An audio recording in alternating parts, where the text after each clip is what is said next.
آج سورۃ الجاثیہ کا آخری رکوع ہم سمجھنے کی کوشش کریں گے، اور اصل میں یہ جو آیات میں نے تلاوت کی قرآن کی، یہ آج ہمارا یہ سمجھنے کا موضوع ہے۔ ہم جنرلی لا علمی کی وجہ سے یہ سمجھتے ہیں کہ مسلمان کا مطلب یہ ہے کہ جو انسان کسی مسلم کے گھر میں پیدا ہو گیا، اور کافر کا مطلب یہ ہے کہ جو کسی غیر مسلم کے گھر میں پیدا ہو گیا،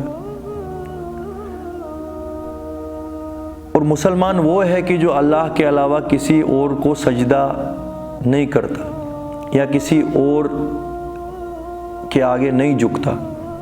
ہم اس کو لٹرل سینس میں لیتے ہیں کہ کوئی بت ہے، اگر اس کے سامنے کوئی جھک گیا، فزیکلی آپ دیکھ رہے ہو جھکتے ہوئے، تو آپ کہو گے کہ یہ انسان مشرک ہے یا کافر ہے۔ یہ جو اسلام اور کفر کی ڈیفینیشنز ہیں، ظاہری طور پر یہ بھی صحیح ہے، مگر قرآن کی روح کے حساب سے بس یہی ڈیفینیشنز نہیں ہیں مسلمان اور کافر ہونے کی۔ اسلام کی روح جو قرآن کا حکم ہے، اس حساب سے ہم ذرا ان ڈیپتھ یہ سمجھنے کی کوشش کریں کہ اصل میں اللہ تعالیٰ کس ایمان کو پسند کرتا ہے، ایمان کی ڈیفینیشن اصل میں ہے کیا۔ جو انسان سچے دل سے اپنے رب کو مان گیا، پھر اس کی زندگی کس طرز کے اوپر گزرنی چاہیے، اس کے دن اور رات کی جو کوششیں ہوں گی وہ کیا ہوں گی، اس کا اٹھنا بیٹھنا، اس کا جد و جہد جو ہوگا وہ کیا ہوگا۔ یہ کمپلیٹ سرنڈر کرنا ہے اللہ تعالیٰ کے حکموں کے آگے۔ مگر ہم لوگ یہ سمجھتے ہیں کہ بس اگر تم نے کلمہ پڑھ لیا تو تمہیں جنت کی انٹری ہو گئی اور تم کامیاب ہو، کیونکہ ہم اصل جو ہے وہ دین کو سمجھ نہیں پاتے، کیونکہ ہم اللہ تعالیٰ کی کتاب کو سمجھنے کی کوشش کرتے ہی نہیں ہیں، تو کہاں سے ہمیں پتہ لگے گا دین کیا ہے۔ اور اس کے نہ سمجھنے کی وجہ سے بہت کنفیوژنز پھر اسلام کے بارے میں ہم لوگ پھیلاتے ہیں، جو اسلام کے ماننے والے اپنے آپ کو کہتے ہیں۔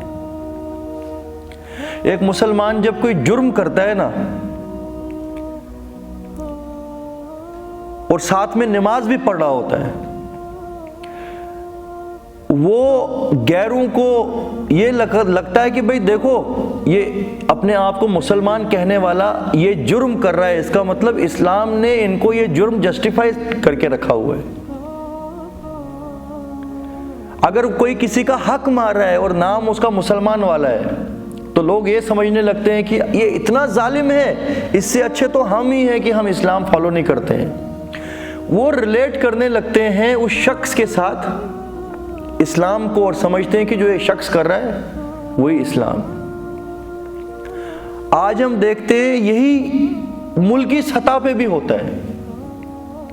ہمارا جو پڑوسی ملک ہے پاکستان، وہ شرارتیں کرے گا،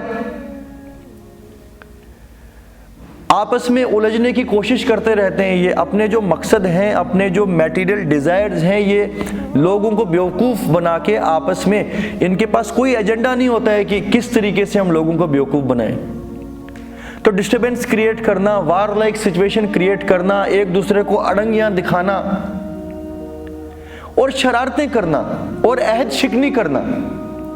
سیز فائر عہد کیا اور دوسرے دن توڑ دیا۔ اپنے بندے یہاں بھیجے، بعد میں کلیم ہی نہیں کیے یہ ہمارے۔ ایک طرف سے بولا کہ اب شرارت نہیں کریں گے، دوسری طرف سے شرارت شروع کر دی۔ ہم لوگ کیا ریپرزینٹ کر رہے ہیں؟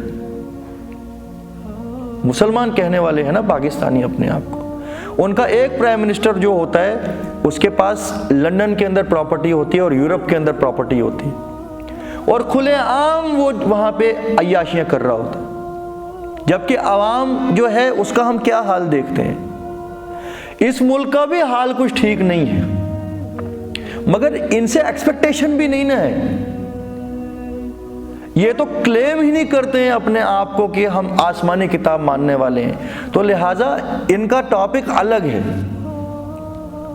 میں آپ کو یہ بتا رہا ہوں، جب ایک عام سادہ طبیعت انسان یہ دیکھتا ہوگا کہ اگر اسلام کے نام پہ ایک ملک بن گیا اور ایسی کوئی عیاشی نہیں ہے جو وہاں نہیں ہوتی، ایسی کوئی حق تلفی نہیں ہے جو وہاں نہیں ہوتی، وہ ریلیٹ کرتا ہے اسلام کو اس کے ساتھ، ایک شخص کے ساتھ، ایک سوسائٹی کے ساتھ۔ اور جو لوگ اسلام کے نام کو بدنام کر رہے ہوتے ہیں نا، ان کو بھی ڈاؤٹ ہے کہ ہم بہت اچھے مسلمان ہیں، کیونکہ انہوں نے بھی کبھی قرآن پڑھ کے کھولا نہیں کہ اللہ رب العالمین ہم سے چاہتے کیا ہیں، اصل میں اسلام کیا چیز ہے، سرنڈر کرنا کیا ہوتا ہے، ہماری پرسنل لائف، ہماری سوسائٹی، ہماری اسٹیٹ کیسے ریپرزینٹ کرے گی اسلام کو، وہ کنسیپٹ ہی نہیں ہے۔ اللہ تعالیٰ فرما رہے ہیں أَفَرَأَيْتَ مَنِ اتَّخَذَ إِلَٰهَهُ هَوَاهُ وَأَضَلَّهُ اللَّهُ عَلَىٰ عِلْمٍ وَخَتَمَ عَلَىٰ سَمْعِهِ وَقَلْبِهِ وَجَعَلَ عَلَىٰ بَصَرِهِ غِشَاوَةً فَمَن يَهْدِيهِ مِن بَعْدِ اللَّهِ أَفَلَا تَذَكَّرُونَ۔ دیکھیے اللہ تعالیٰ فرما رہے ہیں کہ اے محمد، کیا تم نے ایسے شخص کو دیکھا یا ایسے لوگوں کے اوپر غور و فکر تم کرتے ہو جنہوں نے اپنا خدا اپنی خواہشات نفس کو بنایا ہوا ہے، اپنے ڈیزائرز کو بنایا ہوا ہے؟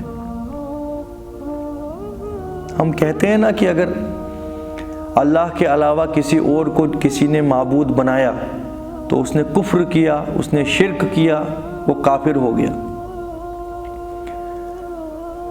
اس آیت کے اندر رب العالمین فرما رہا ہے کہ اے محمد، کیا تو نے ایسے شخص کو دیکھا جس نے اللہ کے علاوہ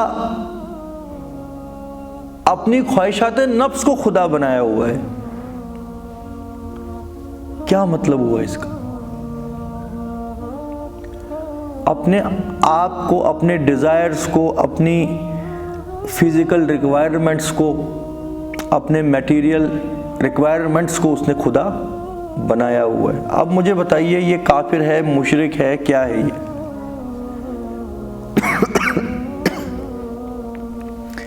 اس سیدھے دکھتی نس کے اوپر ہی وار ہو گیا۔ اصل میں شیطان آنکھوں پہ پردہ ڈال دیتا ہے ایک انسان کے، کہ پہلے تو حساب کتاب جو ہے وہ کس کو پتا کہ مرنے کے بعد کچھ ہونا ہے؟ وہ کون واپس آیا تمہیں بتانے آج تک؟ سب سے پہلے یہ وہ پٹی پڑھانے کی کوشش کرتا ہے۔ اکثر اور بیشتر لوگوں کے اوپر یہ پٹی مؤثر ہو جاتی ہے، مگر اگر کچھ بچ گئے، اور خاص کر وہ لوگ کہ جو مسلمان گھروں میں پیدا ہوئے، ان کو دین کا کچھ کرسٹل کلیئر تصور کہیں نہ کہیں سے تو کچھ نہ کچھ ملا ہوتا ہے، تو ان کے دل کے اندر سے کمپلیٹ آخرت کا یقین نکال دینا اتنا آسان نہیں ہے شیطان کے لیے، تو ان کو دوسری پٹی وہ پڑھاتا ہے کہ بھائی تم تو مسلمان گھر میں پیدا ہو گئے، 99% چانسز ہیں کہ آخرت نہیں ہوگی، مگر اگر 1% چانس سمجھو کہ ہو بھی جائے، تمہیں تو سرٹیفکیٹ اللہ کی طرف سے کہ جس کسی نے من قال لا الہ الا اللہ دخل الجنہ۔ اور اس کے بعد اکثر اور بیشتر کو یہ بولتا ہے نماز، روزہ، حج، زکوٰۃ کی بھی کیا ضرورت ہے تمہیں؟ اگر یہ چیزیں نہیں کرتے ہو تو کچھ نہ کچھ دیر جہنم میں رہنا پڑے گا، تو پھر جنت میں تمہیں ڈال دیا جائے گا۔ پھر اگلی سٹیج والے آتے ہیں، اس کے بعد والے،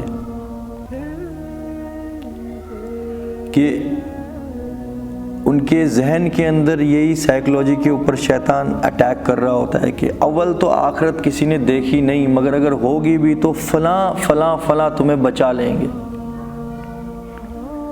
اسی کی جو ہے نا سب سے بگڑی شکل عیسائی ہے۔ اگر ابھی ہم امت مسلمہ کی بات کر رہے ہیں تو ہمیں بھی کیا پٹی پڑھائی گئی کہ ہم اپنے اعمال سے تو کیا ہی کر سکتے ہیں، کچھ نہیں کر سکتے۔ نبی کریم صلی اللہ علیہ وسلم آخرت میں اللہ کے یہاں تمہاری سفارش کریں گے اور تمہیں بچا لیں گے، اور وہ تب تک اللہ سے راضی نہیں ہوں گے معاذ اللہ جب تک وہ اپنے ایک ایک امتی کو بچوا نہ لیں۔ میں ٹاپ یہ جو عقیدے کے مرحلے نا ان کی بات کر رہا ہوں، بیچ میں تو نیچے چلے جاؤ تو ہر کسی کنبے کا اپنا بابا ہے جو ان کو بچا دے گا۔ کسی کو اجمیر شریف والے بچا لیں گے، کسی کو فلاں زیارت والے بچا لیں گے، مگر وہ ساری چیزیں جو ہیں ایکچولی اسی زمرے میں آ جاتی ہیں جو میں نے آپ کو بتائی۔ نبی کریم صلی اللہ علیہ وسلم تم کو بچا لیں گے، تو لہٰذا جب محمد صلی اللہ علیہ وسلم تمہیں بچانے پہ آ جائے تو پھر اللہ بھی کچھ کر نہیں سکتا۔ ان سارے لوگوں کے اندر ان کو کمپیئر کرو اب ایسے انسان کے ساتھ کہ جس کو ایمان ہی نہیں آخرت کا۔ ان کے اعمال میں اور ان کے اعمال میں دنیائی طور پر کیا فرق پڑے گا؟ آپ خود ہی سمجھو۔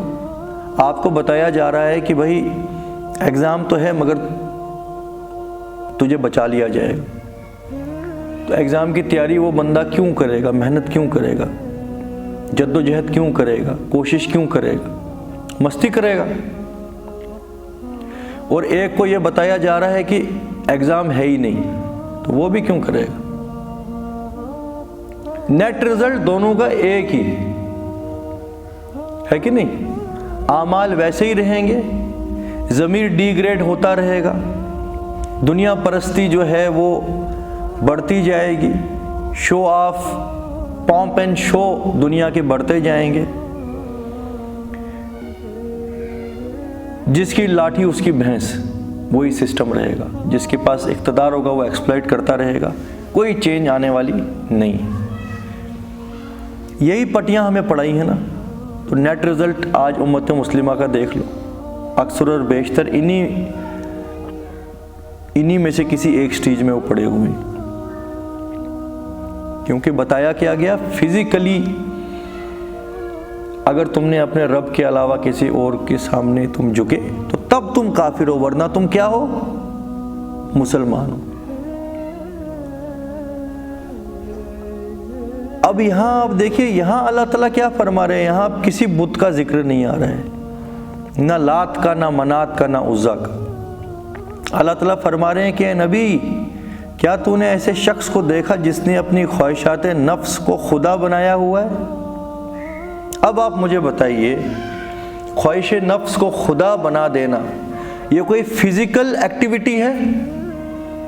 کبھی آپ نے کسی انسان کو دیکھا کہ جو اپنے آگے شیشہ رکھے اور اپنے آپ کو سجدہ کرے، یا اپنا فوٹو رکھے کمرے میں اور اسی کے آگے دیپ جلائے یا مالائیں لگائے یا اس کو سجدہ کرے یا اس کی عبادت کرے؟ ہوا اپنے ڈیزائرز کی عبادت کوئی فزیکلی کرتا ہوا دیکھا ہے آپ نے؟ تو اس کا مطلب معبود بنا دینا کا رزلٹ نکلے گا کہ آرڈرز فالو کرنا۔ تم کس کے آرڈرز فالو کر رہے ہو؟ اللہ نے قانون دیے ہیں جو عدل اور انصاف کے اوپر مبنی ہیں، ان کو فالو کر رہے ہو، یا تمہارے ڈیزائرز جس چیز کو پسند کرتے ہیں تم ان آرڈرز کو فالو کر رہے ہو؟ ایک انسان کے ڈیزائر ہے میں زیادہ سے زیادہ جائیداد جمع کروں، اس کے لیے ایڑی چوٹے کا زور لگا دوں، اور اکثر اور بیشتر تو یہ بھی نہیں سوچتے کہ جو میں کما رہا ہوں یہ حلال ذریعہ ہے کہ حرام۔ یہ ہے تمہارے نفس کا آرڈر۔ اللہ رب العالمین کا آرڈر کیا ہے؟ خرچو، انفقوا مما رزقناکم، من قبل ان یأتی احدکم الموت فیقول رب لولا اخرتنی الی اجل قریب فاصدق واکن من الصالحین، کہ اے انسانوں خرچو اللہ کے راستے میں جو کچھ تمہاری ضرورت سے زیادہ ہے، اس سے پہلے کہ تم میں سے کسی کو موت آئے اور پھر وہ اللہ سے مہلت مانگے کہ اے میرے پروردگار مجھے مہلت دے کہ میں خرچوں، صدقہ کروں اور ہو جاؤں صالحین میں سے۔ وَلَن يُؤَخِّرَ اللَّهُ نَفْسًا إِذَا جَاءَ أَجَلُهَا وَاللَّهُ خَبِيرٌ بِمَا تَعْمَلُونَ، مگر اس وقت پھر اللہ تعالیٰ کسی بھی جان کو موقع نہیں دے گا۔ تو اگر ایک انسان دن اور رات اپنے میٹیریل ڈیزائرز کو فلفل کرنے کے اندر اپنی زندگی کو ایکسپلائٹ کر رہا ہے اور پھر جو چیزیں حاصل کر رہا ہے اس کو اللہ کے راستے میں قربان نہیں کر رہا ہے، اول تو حلال بھی نہیں وہ کما رہا ہے، مگر اگر حلال بھی وہ کمائے وہ بھی اس کا اپنا نہیں ہے، وہ بھی اللہ کا دیا ہوا ہے، تو اللہ کے راستے میں وہ فہرست اللہ نے دی ہے کہ تجھے کس راستے میں، قربا میں، رشتہ داروں میں، ضرورت مندوں میں اللہ کی رضا کے لیے قربان کرنا ہے۔ یہ میں نے آپ کو ایک ایگزامپل دی کہ اسی طرح سینکڑوں ایک انسان کی زندگی میں سٹیجز آتی ہیں جہاں پہ اس کے پاس دو آپشن ہوتے ہیں، یا تو اللہ کا حکم سر بلند رکھے، اس کے آگے سرنڈر کرے، یا اپنی خواہشات نفس کے آگے سرنڈر کرے۔ اب سرنڈر کرنا یعنی آرڈر فالو کرنا، جس کا تم نے آرڈر فالو کیا اسی کو تم نے اصل میں حقیقی خدا بنا لیا ہے۔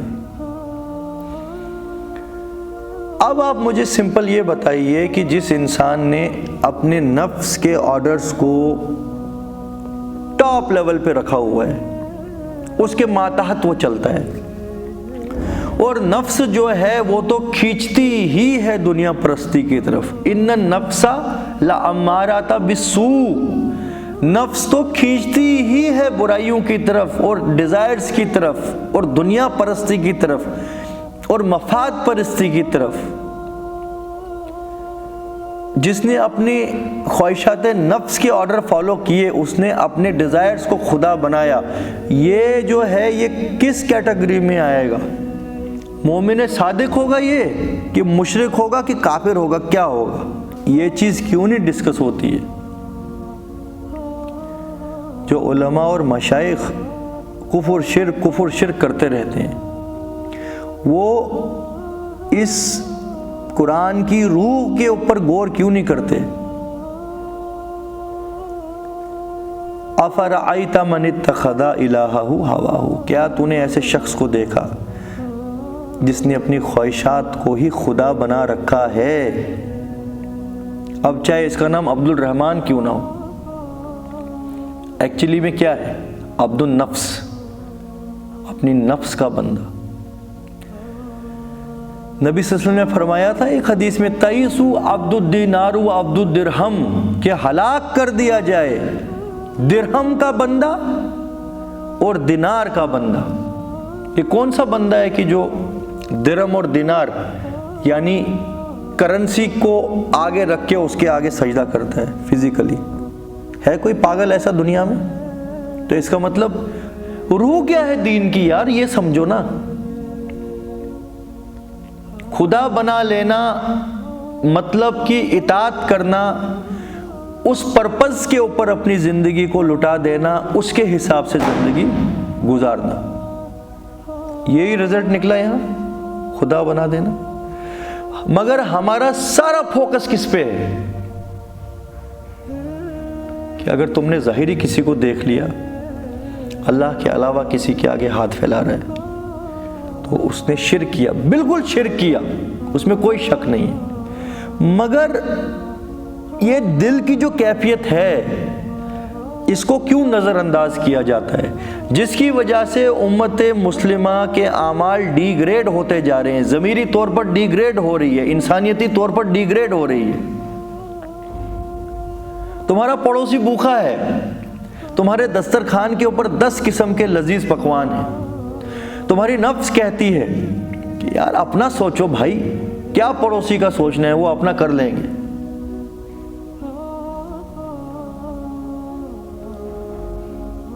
مگر تمہارا ضمیر اور تمہاری روح کہتی ہے، اللہ کا حکم ہے کہ جس کے پڑوسی بھوکے ہوں اور وہ پیٹ بھر کر کھا کے سو جائے، اس انسان کا کوئی ایمان نہیں ہے۔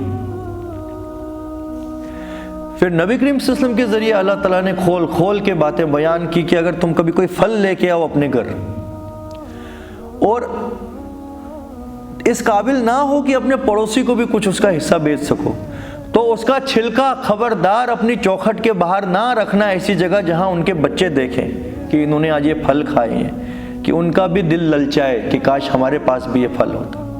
اتنا زیادہ خیال رکھنا ہے دین میں، پھر جا کے ایک انسان کہلا سکتا ہے کہ میں نبی صلی اللہ علیہ وسلم کو فالو کرنے والا ہوں۔ تو یہ بات آج ہے یار، ذرا آپ سوچو نا یار، ہمارے معاشرے کا حال دیکھو،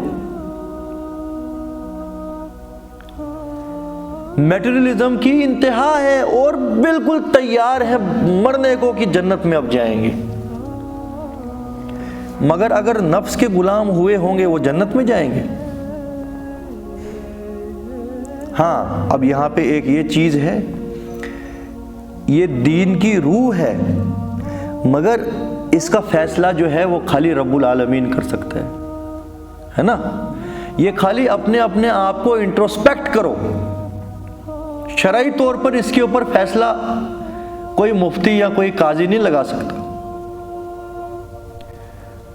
مگر مفتی اور قاضی کا فیصلہ نہ لگانا اس کی گارنٹی نہیں نا ہے کہ تم جنت میں چلے جاؤ گے۔ اصلی فیصلہ تو مفتی اعظم کا ہے، رب العالمین۔ تو ہم اس کے اوپر غور کریں، کیا ہم نے اپنی خواہشات نفس کے آگے سرنڈر کیا ہوا ہے؟ یہ تو میں بڑی موٹی موٹی مثالیں آپ کو دے رہا تھا، ایسے تو سینکڑوں مثالیں ہیں۔ جو جوان ہیں ان کے ڈیزائرز ان کو کھینچ رہے ہیں کہ کوئی غلط چیز فون پہ دیکھو، غلط سنگت میں جاؤ، غلط چیز کا استعمال کرو، لت لگی ہوئی ہے نشے کی، اور وہ اس نشے کو پورا کرنے کے لیے ایڑی چوٹی کا زور لگاتے ہیں۔ وہاں پہ ان کا ڈیزائر ان کو دکھاتا ہے وہ کتنا بڑا شیطان ہے، کہ جان بھی نکل جائے مگر یہ نشہ پورا ہونا چاہیے، چوری کرنی پڑے، قتل کرنا پڑے۔ یہ جو نفس ہے نا، یہ ایسا وحشی جانور ہے، ویسا وحشی درندہ ہے، اگر اس کو تم نے کنٹرول نہیں کیا نا، پھر بہت بڑی ایگزامپل اس کی ہوتی ہے وہ ڈرگ کے اندر مبتلا لوگ، ان کی جسمانی جو ہے نا ریکوائرمنٹ ان کو مجبور کر دیتی ہیں کہ اپنے سب سے کلوز انسان کو بھی قتل کر دو مگر پیسہ آئے اور میں اپنے جسم کا یہ ڈیزائر پورا کروں۔ کچھ شہوت پرست لوگ ہیں، ان کی شہوت کے ڈیزائر ایسے ہیں، اس کے لیے وہ ہر کچھ کرنے کو تیار ہے۔ یہ کلیئر ہے نا باتیں؟ تو یہ لوگ یہ کہنے لگ جائیں کہ میں جی شرک نہیں کرتا تو لہٰذا جنت کی چابی میرے پاس ہے۔ بولتے نا بہت کہ جس نے کلمہ پڑھا ہوا ہے تو بھائی اس کو تم کچھ نہیں کہہ سکتے۔ یہاں پہ اللہ تعالیٰ نے انٹروسپیکٹ کرنے کے لیے ہمیں آیت دی ہے قرآن میں، اور آگے کیا فرمایا جا رہا ہے؟ وَأَدَلَّهُ اللَّهُ عَلَىٰ عِلْمٍ، کہ جس انسان نے اپنی خواہشات نفس کو اپنا خدا بنایا، چاہے وہ کتنا بڑا علم رکھنے والا کیوں نہ ہو، اس کے علم کے باوجود اللہ نے اسے گمراہ کر دیا۔ یہاں سے پھر بات پہنچ جاتی ہے کہاں؟ علماء اکرام کے اوپر۔ یہ علماء اکرام جو فرقہ پرستی کو ختم کرنے کی بات نہیں کرتے، بڑے بڑے محدث ہیں مگر ہیں جڑے ہوئے فرقوں کے ساتھ، کہتے ہیں مسلک، کہتے ہیں فرقے نہیں ہیں مگر کریکٹرسٹک سارے فرقوں والے ہیں، نام کچھ اور ہے۔ وہ نہیں ہے وہ ایک انگلش محاورہ ہے کہ گلاب کا چاہے تم کچھ بھی نام رکھ لو مگر خوشبو تو اس سے آئے گی، اسی طرح سے ان فرقوں کا چاہے جو کچھ تم نام رکھ لو بدبو تو ان کی آ ہی رہی ہے کہ نہیں؟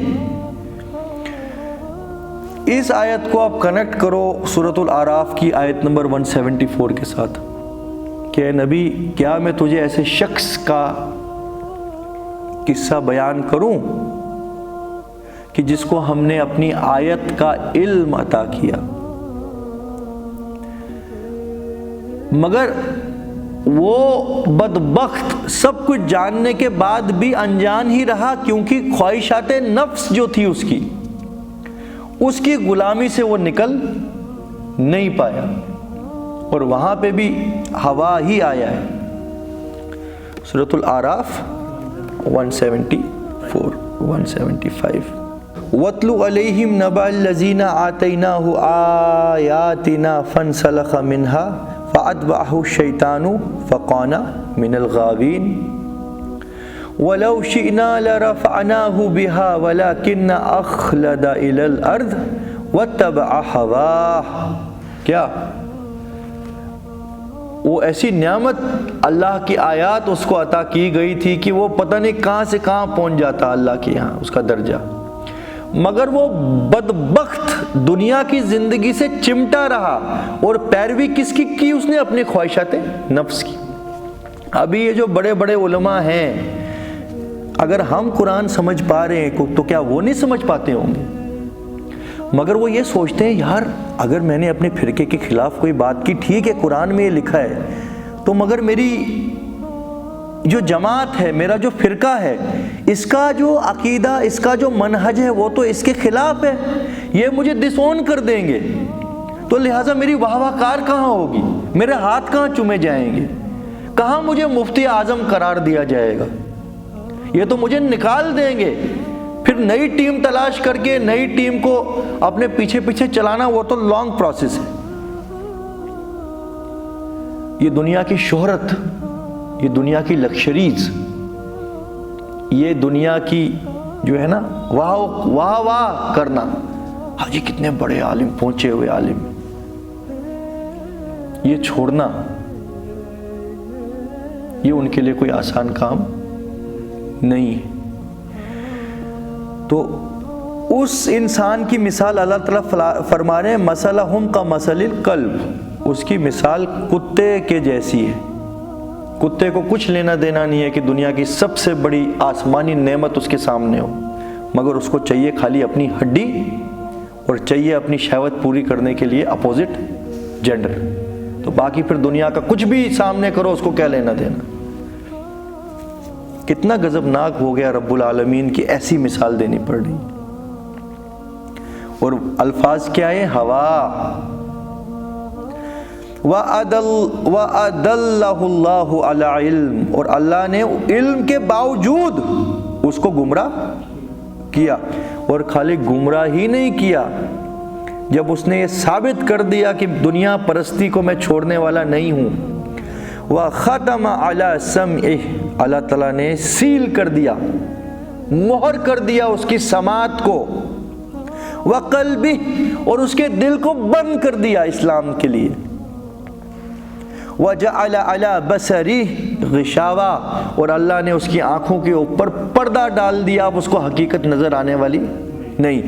اب اگر کوئی ان کو جا کے سمجھائے نا جناب مفتی اعظم ایسا آپ کیوں کر رہے ہیں اللہ کے لیے، دیکھیے قرآن کی آیت یہ ہے، وہ بات سمجھیں گے نہیں، وہ اس کی تعویلیں کریں گے، وہ گما پھرا کے اپنی ہی بات اس سے ثابت کرنے کی کوشش کریں گے، اللہ کی واضح آیات کے اندر رد و بدل کرنے کی کوشش کریں گے، اور یہ کہیں گے نہیں نہیں نہیں نہیں یہ ابھی کے لیے نہیں ہے، یہ 1400 سال پہلے ہوئی تھی، منافق ہوتے تھے اس وقت آیت نازل، اس کے لیے یہ آیت نازل ہوئی ہے، آج کے لیے irrelevant ہے یہ۔ تو آپ یہ دیکھیے قرآن کا جو ہے نا دلوں کو سیل کرنے کا ایک اللہ تعالیٰ نے لا بتایا ہے کہ دلوں پہ مہر کب لگتی ہے، اس میں سے بعض چیزیں مجھے یاد آ رہی ہیں. ایک تو مہر لگتی ہے کہ جس کے دل میں تکبر ہو، وہ اپنے آپ کو کچھ بڑی چیز سمجھتا ہو، اس کا دل سیل کیا جاتا ہے. ایک اس قسم کے لوگ کہ جن کو اللہ نے علم تو دیا تھا مگر انہوں نے اس علم کا حق ادا نہیں کیا. کیوں؟ دنیا کی زندگی محبوب لگنے لگی. بل تحبون العاجلہ وتذرون الآخرہ. اصل بات یہ ہے کہ تم دنیا کی زندگی سے محبت کرتے ہو اور اس عاجلہ آخرت کے گھر کو تم نے بلایا ہوا ہے. تو جس شخص نے اپنی خواہشات نفس کو خدا بنا رکھا ہے، وہ چاہے عبد الرحمن اپنے آپ کو کہے، ہے وہ ایکچولی عبد النفس اور عبد الشیطان. اور چاہے وہ کتنا بڑا عالم ہو، اللہ نے اس کے دل کو سیل کر دیا اور اس کی آنکھوں پہ پردہ کر دیا، اس کے کانوں میں مہر کر دیا. فَمَن يَهْدِيهِ مِن بَعْدِ اللَّهِ. اب کون جا کے اس کو ہدایت دے سکتا ہے جس کو اللہ نے ہی گمراہ کرنے کا فیصلہ کر دیا. ذرا یہاں یہ اب کیا تم ان کو ہدایت دو گے جن کو اللہ نے گمراہ کر دیا؟ چیلنج کیا ہے کوئی مائی کا لال ہدایت دینے والا ایسے شخص کو کہ جس کو اللہ نے گمراہ کر دیا؟ اللہ کے بعد اب کون ہے جو اس کو ہدایت دے سکتا ہے؟ افلا تذکرون. تو کیا یہ نصیحت قبول ابھی بھی نہیں کرتے؟ کتنا کچھ کلیئر ہو گیا اس آیت سے ہمیں. ٹھیک ہے، ظاہری نماز روزہ حج زکوٰۃ ہے، مگر ان سب کا یہ مقصد ہے کہ تمہارے دل جو ہیں وہ اللہ کے آگے سرنڈر کریں اور تم اپنی خواہشات نفس کی غلامی سے نکل کے اللہ کی بندگی میں آ جاؤ. اگر یہ رزلٹ نکل رہا ہے تمہاری زندگی میں تو ویل اینڈ گڈ، مبارک ہو تم پر، مبارک ہو، بہت اچھا رزلٹ نکلا. مگر اگر وہ بس فزیکل ایکسرسائز ہیں کہ جو افسوس ہے آج اکثر اور بیشتر کا حال ہے، دلوں کے اندر اللہ کی تعظیم نہیں، غلامی نفس کی، غلامی سوسائٹی کی، غلامی کسی اور کو پلیز کرنے کی، غلامی اپنے میٹیریل کو بڑھانے کی، تو وہ ساری کی ساری چیزیں ملٹی پلائی بائی 0 ہے، لکھ کے لے لو. اس میں کسی مفتی کے فتوے کی ضرورت نہیں ہے ہمیں کہ مفتی جب تک فتوا نہیں دیں گے ہم نہیں کہہ سکتے کہ ملٹی پلائی بائی 0. الہہ ہواہ، اپنی خواہشات نفس کو، یہ الہہ ہواہ بہت کمپریہنسو بات ہے. یہ ہم سب اپنے اپنے دل میں جھانک کے دیکھیں، کیا ہماری خواہش، ہمارا نفس ہمارا خدا ہے یا رب العالمین اللہ ہمارا خدا ہے؟ یہ اب ہم اپنی اپنی جگہ جا کے انالیسس کر سکتے ہیں. ہم کسی اور کا محاسبہ نہیں کر سکتے مگر اپنا کر سکتے ہیں. اور اگر وہ کنڈیشن ہوئی تو پھر اللہ تعالیٰ کا غضب تم پہ ٹوٹ پڑے گا اور تمہارے دلوں پہ مہر کیا جائے گا اور تمہاری مثال کتے سے بھی بدتر ہے. قرآن میں وہ آیت ہے نا، وَلَقَدْ زَرَعْنَا لِجَهَنَّمَ كَثِيرًا مِّنَ الْجِنِّ وَالْإِنسِ لَهُمْ قُلُوبٌ لَا يَفْقَهُونَ بِهَا وَلَهُمْ أَعْيُنٌ لَا يُبْصِرُونَ بِهَا وَلَهُمْ آذَانٌ لَا يَسْمَعُونَ بِهَا اولئک کالانعام بل ہم اضل اولئک هم الغافلون. کہ بہت سے انسان اور جنات کو زمین میں چرنے دے رہا ہے رب، جہنم کا ایندھن بنانے کے لیے. ان کی آنکھیں ہیں، ان کے دل ہیں، مگر اس دل جو ہیں وہ مردہ ہیں. ان کی آنکھیں ہیں مگر سچائی دیکھنے کے لیے اندھی، کان ہیں مگر سچ سننے کے لیے بہرے. ان کی مثال جانوروں سی ہے، جانوروں سے بھی بدتر. اولئک اضل سبیلا، اس سے بھی بدتر. اور قرآن میں ایک اور جگہ یہ آیت آتی ہے نا، اولم یسیرون فی الارض فتکون لهم قلوب یعقلون بها او آذان یسمعون بها فانها لا تعمی الابصار ولکن تعمی القلوب التي فی الصدور.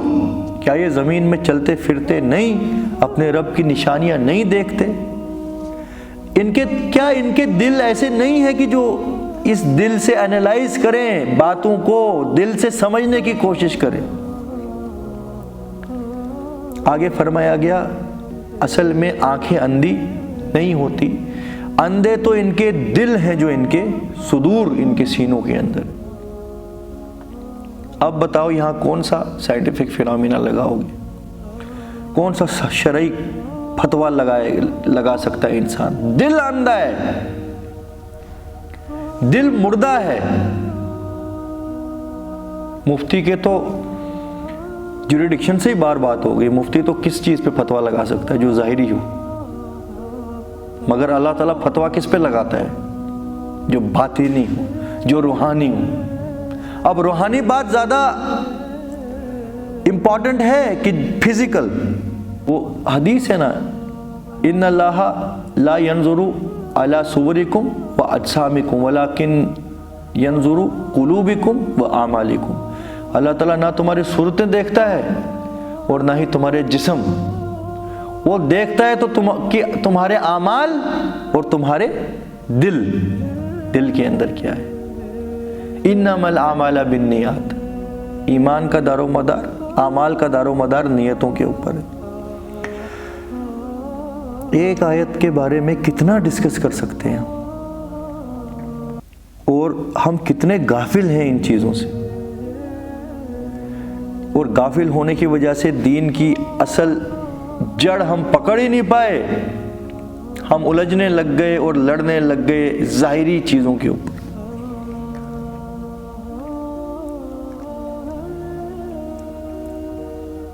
اب دیکھیے آپ، اللہ تعالیٰ فرماتے ہیں سورۃ الفرقان میں، سورۃ الفرقان آیت نمبر 43، أَرَأَيْتَ مَنِ اتَّخَذَ إِلَٰهَهُ هَوَاهُ۔ جو بھی قرآن میں امپورٹنٹ موضوع ہیں وہ ایٹ لیسٹ 2 بار تو ریپیٹ رب العالمین کرتے ہیں، مطلب جو چیز زیادہ غور و فکر کرنے کی ہے اس کو رب العالمین نے اتنی بار ریپیٹ کی ہے۔ دیکھو سیم آیت آ رہی ہے نا، أَرَأَيْتَ مَنِ اتَّخَذَ إِلَٰهَهُ هَوَاهُ۔ اے نبی کیا تو نے ایسے شخص کو دیکھا جس نے اپنی خواہشات نفس کو خدا بنا رکھا ہے؟ ظاہری بت کے آگے جھکنے والے کو تو دیکھ لے گا، مگر اس شیطان کو تو کیسے پہچانے گا؟ أَفَأَنْتَ تَكُونُ عَلَيْهِ وَكِيلًا، کیا ویسے شخص کی وکالت کوئی کر سکتا ہے؟ تو کیا تم اس پر نگہبان ہو جاؤ گے؟ یعنی اس کی کیا گارنٹی اب تم لیتے؟ ایک انسان بت کے آگے جھک رہا تھا، تم نے اس کو بتا دیا کہ بت کے آگے جھکنا گناہ ہے، اور اگر وہ نہیں مانا تم نے اس کو بول دیا کہ تو نے اللہ کی ساتھ کفر کیا، شرک کیا۔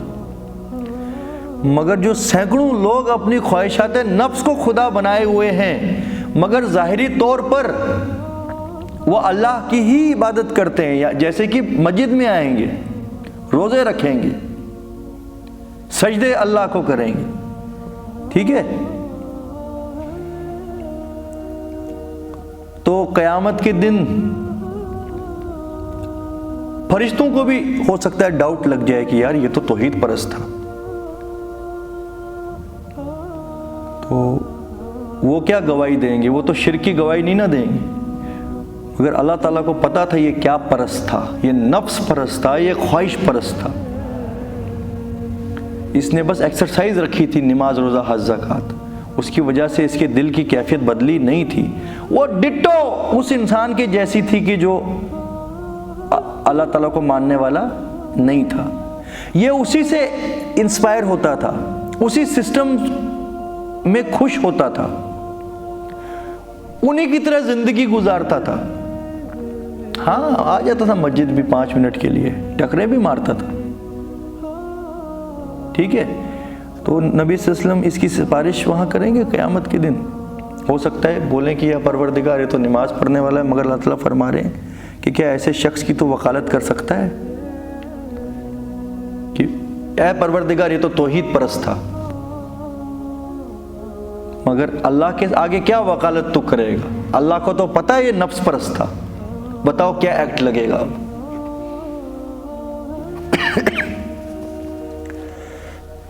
دیکھو کیا موضوع ٹچ کرتا ہے قرآن، ہے کوئی دنیا میں اور کتاب ایسی؟ اور پھر جا کے ایک اس راستے پہ لگاتی ہے کہ جو مطلوب تھا۔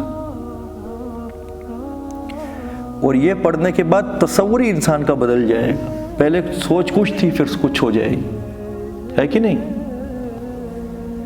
کیوں فرمایا گیا افانت تکون علیہم وکیلا؟ کیا اب ایسے انسان کی وکالت تو کر سکتا ہے؟ کیا وکالت کرے گا؟ تو نے تو ظاہری چیز دیکھی تھی کہ یہ سجدہ کرتا تھا مسجد میں, دل کے اندر کا کینسر تو نے دیکھا نہیں تھا دنیا پرستی کا.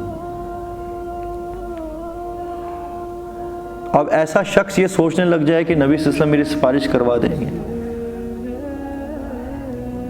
میری گارنٹی لی ہوئی ہے انہوں نے, کوشش کریں گے وہ انشاءاللہ, مگر رزلٹ میں کیا اللہ تعالیٰ فرمائیں گے تو کیا اس کی وکالت کرے گا؟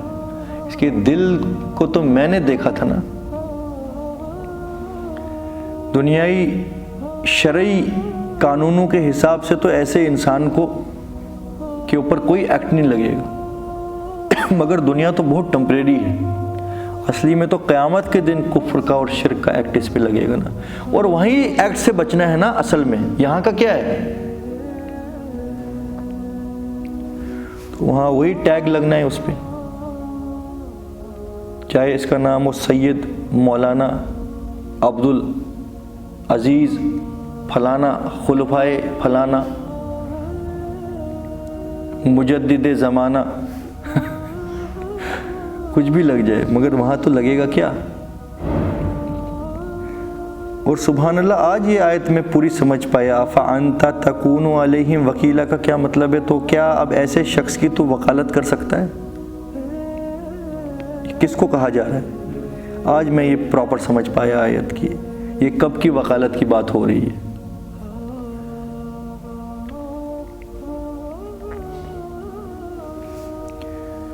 اب دیکھو یہیں پہ وہ آیت ہے, ام تحسب ان اکثرهم یسمعون او یعقلون, کیا تم سمجھتے ہو اس قسم کے لوگ اکثر, یسمعون تمہاری سچی بات سنتے ہیں, او یعقلون یا عقل سے کام لیتے ہیں, اس کے اوپر غور و فکر کرتے ہیں. ان ہم الا کالانعام, ارے یہ جانور ہیں, بل ہم اضل سبیلا, بلکہ جانوروں سے بھی بدتر. جانور تو بنے ہی اس مقصد کے لیے تھے, جانور